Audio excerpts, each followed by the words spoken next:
배추도사로 만나보는 민심의 선택 배수진 시간입니다. 네, 안녕하십니까. 자고면하지 않는 배추도사 배종찬입니다.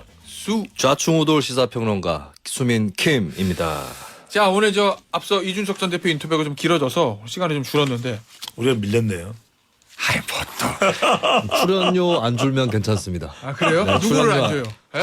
출연료가 줄지 않으면 아, 괜찮습니다. 안 줄어. 네, 네. 시간을 줄어도 괜찮습니다. 시간을 줄어도 SBS인데. 저 비용 고효율. 그죠. 저 이 두 사람 매주 나오는 사람. 그럼요. 이준석 전 대표는 가끔이니까 이제 가끔 나오는데 더 터지네.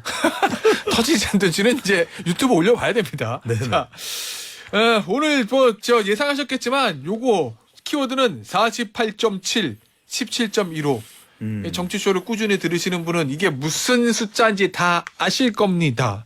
48.7%는 요거는 뭐냐면 투표율, 네. 17.15%포인트는 요 차이, 진교훈 후보하고 김태우 후보의 득표율 차이입니다. 일단 하나씩 보죠. 투표율이 48.7이 의미하는 건 뭐예요? 이게 어떤 의미냐면 48.7이면은 네. 보궐선거 중에서는 굉장히 높은 거예요. 그렇죠. 근데 48.7이 높은데 지난 지방선거하고 비교해보면 낮아요. 서울시장 때랑. 그렇죠. 그런데 네. 서울시장 그때 지방선거 때는 또 이번에 출마를 했던 김태우 후보자도 당시에 당선이 됐어요. 예. 지난해. 아, 그냥 본 지방선거? 그러니까요. 아. 본 지방선거 때. 예. 그러니까 그 이야기는 뭐냐면 나갔어야 될 국민의힘 지지층들도 유권자들도 안 나갔다. 안 나갔다는 거예요. 예. 그래서 50을 넘기지 못했다. 그런데 지금 본 선거일 날은 개표를 해보니까 거의 비슷해요. 예. 근데 사전투표에서 압도적으로 밀렸어. 예. 사전투표율이 높으면 그건 우리가 어떻게 해석을 했냐면 두 글자예요. 분노. 아. 그러니까 분노를 만들지 말아야 되는 거예요. 그러니까 분노를 만들면 안 좋은 게 상대방 정당의 유권자들은 지지자들은 적극적으로 나가요. 분노 때문에.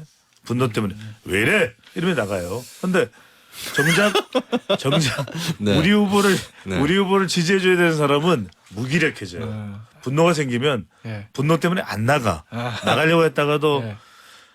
나가고는 싶은데 하면서 네. 안 나가게 돼요. 그래서 이 메시지는 뭐냐면 결국 이번의 결과가 대통령 국정 운영 지지율과 똑같았잖아요.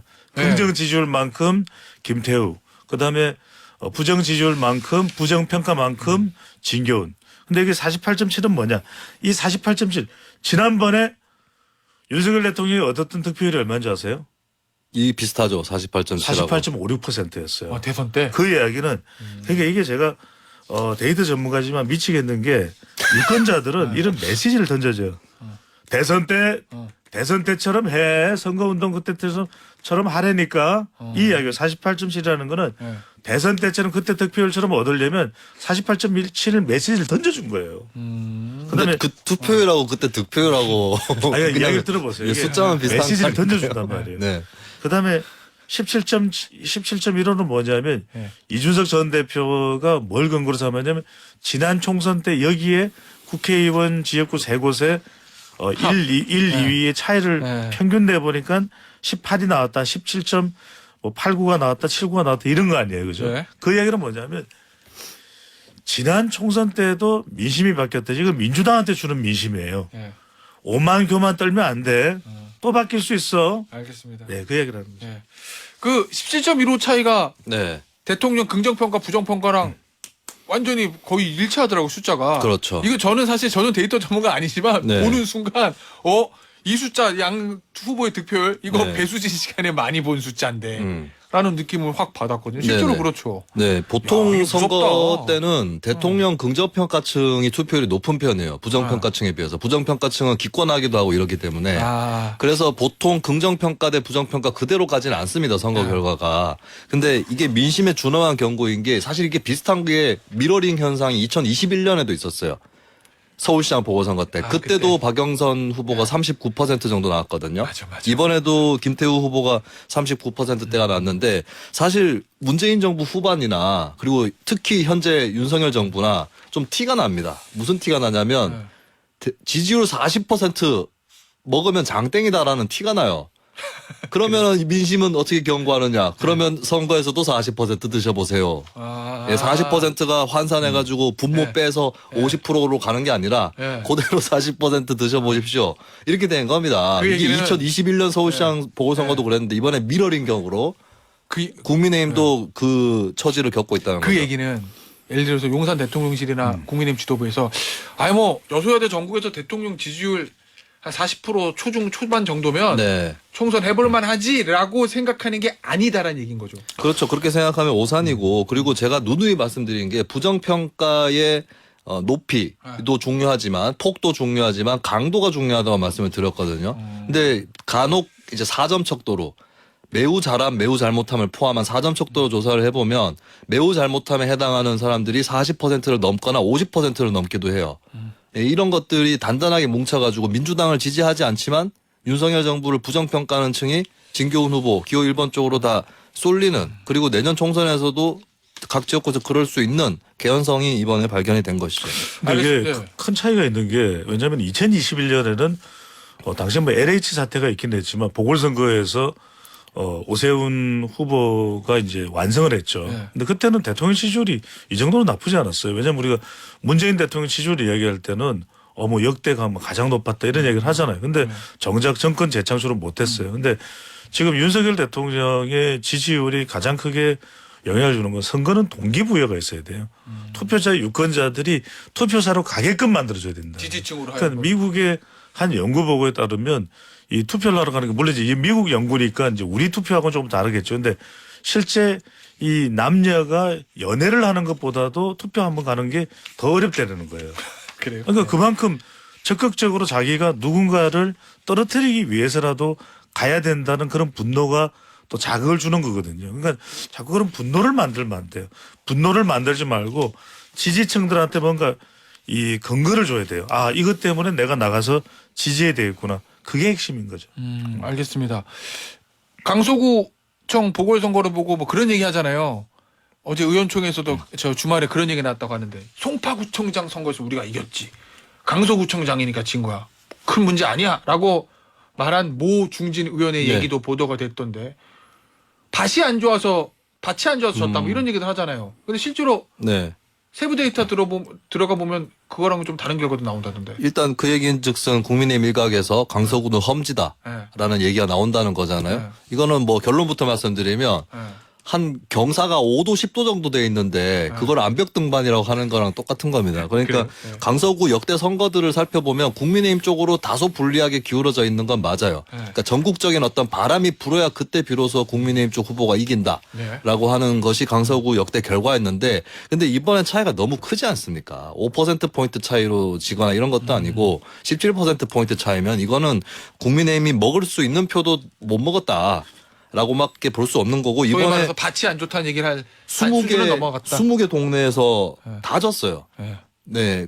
국민의힘이 비교적 유리한 동네도 있었는데 다 졌거든요, 이번에. 마곡지구 말씀. 이게 여러 가지로 다 먹히지 않은 거예요. 그러니까 지역 개발론을 이번에 많이 폈는데 지역 개발론이라는 거는 선거가 거의 팽팽했을 때 스윙 보터들이 많아졌을 때 이 사람들이 막판에 특히 이제 중장년층에서 아, 우리 동네 개발로 부동산 가치 상승 이거 어느 쪽이냐 이쪽으로 쏠리는 거지. 네, 이 전반적인 판 자체가 좋지 않게 깔려 있는 상태에서 국민의힘 스스로 알겠습니다. 네, 그렇게 깔아놓은 이 점은 짧게 거죠. 말씀을 드려야 될 것 같아요. 송파구, 그러니까 이게 지금 데이터 분석이 굉장히 중요합니다. 그러니까 이번에 김태우 후보자를 결정적으로 나가라고 한 사람이 누군지는 뭐 국민들은 알겠죠. 제 입으로 굳이 이야기는 안 하겠습니다. 귀가 가렵습니다. 근데 사실 그런 부분들을 아, 갑자기 저기서 성대모사. 대통령실의 뭐 국정상황실이나 데이터 분석하는 쪽도 있겠죠. 그 전략 대응을 하는. 근데 이제 당에서는 이번에 여의도 연구원장 바뀌었죠. 그죠? 네. 바뀌었는데 여의도 연구원에서 그런 얘기를 해줘야 돼요. 조사해가지고 했을 거예요. 안 하지는 않았을 겁니다. 그리고 액면 그대로의 조사 결과가 나왔을 때 송파구도 예사롭지가 않아요. 송파구도 지금 현역 의원도 더불어민주당 의원이 있고 이전에는 여러 명이 더불어민주당 의원이나 송파구청장이 민주당 계열인 적도 있고 지금 당장에 국민의힘에 소속돼 있는 김근식 당협위원장 아시잖아요. 네. 김근식 당협위원장이 방송에 나와서 어떤 얘기를 하냐면 M모 방송에 나왔어요. MB 땡 방송에 나왔는데 굳이 뭐 그렇게까지 자세하게 안 해도 그냥 제가 내가 귀가 가렵다. MBN이에요. MBN. MBC랑 혼돈될 수도 있을 것 같아서 그래서 이제 네. MBN인데 오늘 배 소장님 훈민정음 드리블이 기가 굉장히 많이, 현란합니다. 많이 또 가렵겠네. 그래서 네. 이제 그 MBN 나와서 하는 거, 지금 송파구가 큰일 났어요. 이러다가 송파구 어떻게 될지 몰라요. 그런 얘기를 하더라고요. 제가 발언한 게 아니에요. 네, 그래서 그 얘기는 송파구도 쉬운 상황이 아니다. 지금 저는 데이터에 더 몰입돼야 된다. 네. 네. 자, 데이터 하나 더 보죠. 배 소장. 네. 대통령 긍정평가 부정평가는 차이가 좀 있었는데 정장 지지도는 많이 좀 차이가 거의 없고 붙어있고 막 이랬었잖아요. 네네. 요번에 어떻게 됐습니까? 선거 이후에.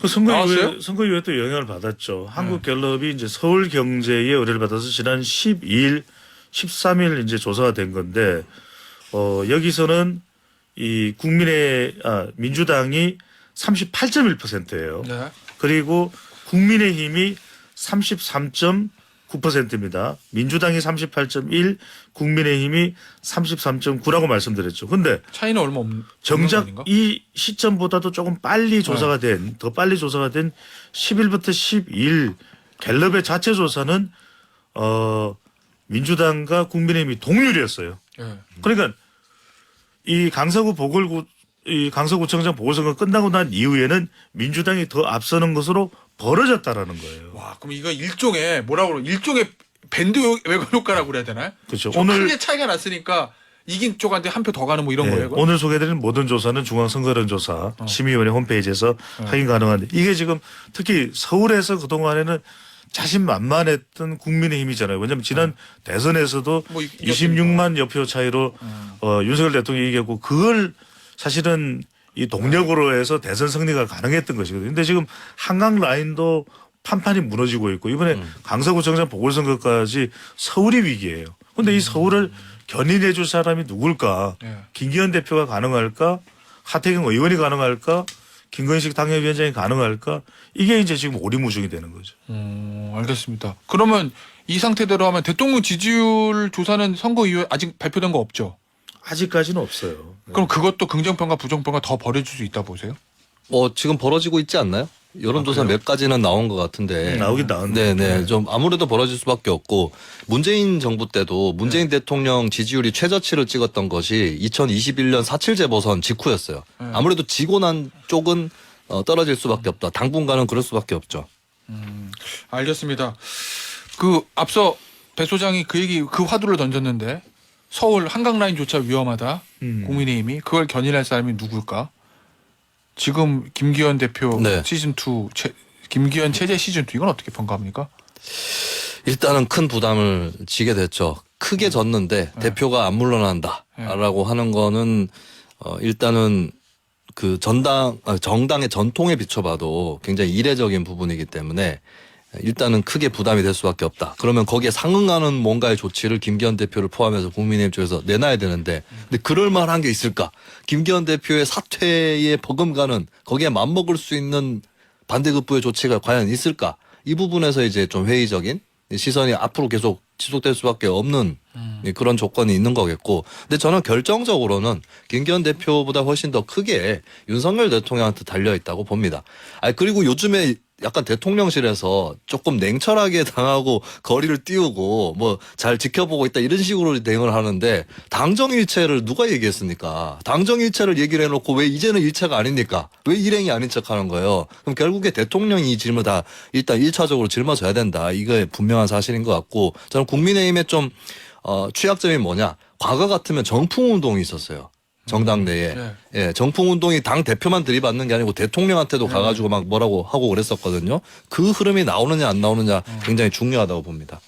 근데 뭐 이게 생각은 그렇지만 쉽지는 않을 거예요. 현실적으로 우리가 졸레인과 자인이 있는데 당위성으로는 대통령 가서도 뭐 저도 다른 방송 그럽니다. 오바마의 멱살을 잡았던 사람이 뭐냐면 지금 주일 미국 대사인 전 연방 하원 의원이자 시카고 시장이었던 렘 임마뉴엘이거든요. 렘 임마뉴엘이 가서 오바마한테 오바마 이러면서 비서실장 출신이었어요. 오버하지 마 이런 자꾸 뜻인가요? 이러면 오바돼 이런 식으로 이제 했을 정도로 멱살을 지었는데 그런 거 사실 실제로 누군가가 하기는 쉽지 않다고 봐야 되죠. 알겠습니다. 오늘 저기서 마무리해야 될 것 같아요. 다음 주엔 길게 할게요. 배종찬 소장, 김수민 평론가였습니다. 감사합니다. 고맙습니다. 감사합니다.